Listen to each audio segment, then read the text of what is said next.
જય જોહાર, નમો બુદ્ધાય.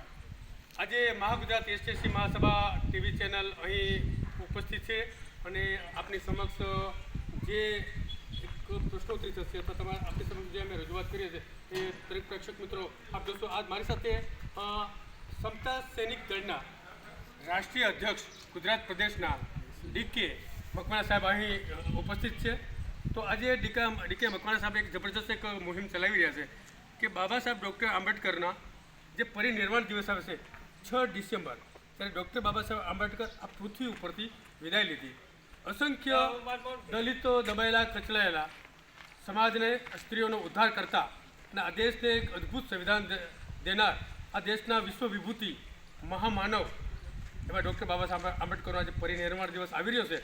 તો એની માટે ડીકે સાહેબ અને એની ટીમ પૂરા ગુજરાતના અને ગોંડલ તાલુકાના અલગ અલગ ગામડામાં ફરી રહી છે. તો હું ડીકે સાહેબને આપની સામે ડીકે સાહેબ ઉભેલા છે, અહીં બંસજી ઉભેલા છે, અહીં અન્ય પણ ભીમ સૈનિકો ઉભેલા છે. તો આજે ઘણા ભીમ સૈનિકો યુનિફોર્મમાં નથી. તો આજે જ્યારે 6 ડિસેમ્બરનો કાર્યક્રમ થશે ત્યારે તમામ ભીમ સૈનિકો દીકરાઓ યુનિફોર્મમાં આવશે. તો ડીકે સાહેબ આપણે એક અમારી વિનંતી છે, મહાસભા મહાગુજરાત એસટીસી મહાસભા આપણે વિનંતી કરે છે, આપ ખરેખર ઈચ્છો છો શું આ એવડો મોટો કાર્યક્રમ શા માટે કરવો પડે છે?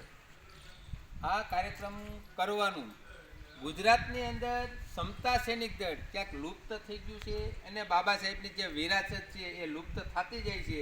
એના માટે ઐતિહાસિક જે રાજ્ય લેવલનો સમતા સૈનિક દળનો કાર્યક્રમ છે એ ગોંડલમાં રાખ્યો છે, જ્યાંથી અહીંથી સિંગારી ફૂંકીએ છીએ. સમતા સૈનિક બાબા સાહેબની જે ઓરિજિનલ વિચાર છે, ઓરિજિનલ જે સંસ્થાઓ છે એ ઘર ઘર સુધી પહોંચે એના માટે ઐતિહાસિક કાર્યક્રમ ગોંડલમાં રાખ્યો છે. અને બાબા સાહેબે એ પણ કીધું હતું સબ સમસ્યા કા એક ही हल, સમતા સૈનિક દળ.